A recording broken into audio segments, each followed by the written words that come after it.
یہ دونوں تصاویر ہاشم رضا بھائی کی ہیں۔ یہ شخص اب اس دنیا پر موجود نہیں ہے۔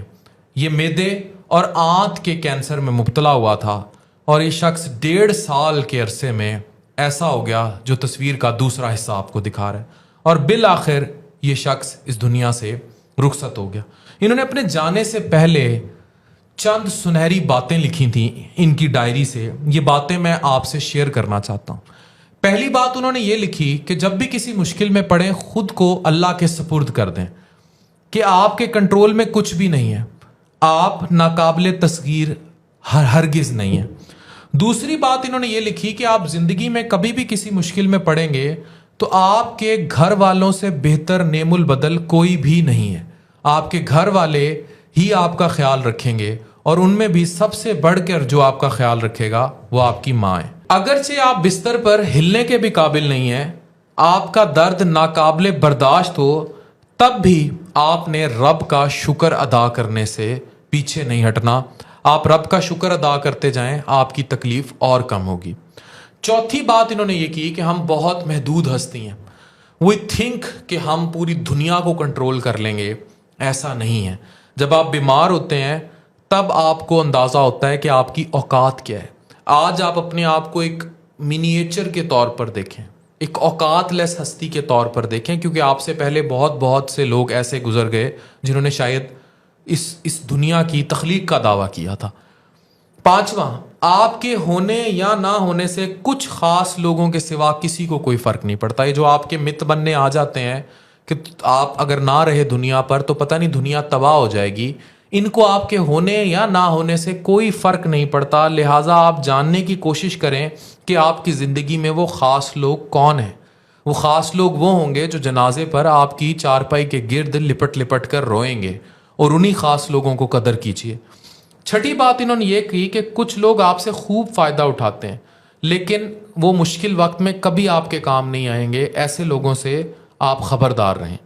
ساتویں، کم ہو مگر نایاب ہو، ایسے لوگوں سے دوستی رکھیں۔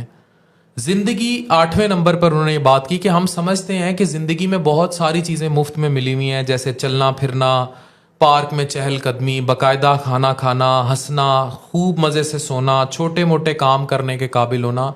یہ وہ نعمتیں ہیں جو کسی کے لیے بہت معمولی ہو سکتی ہیں، لیکن جن کو یہ نعمتیں نہ حاصل ہوں ان سے ان کی قدر پوچھیے۔ کسی اندھے سے آنکھوں کی قدر پوچھیے، کسی لنگڑے سے ٹانگوں کی قدر پوچھیے۔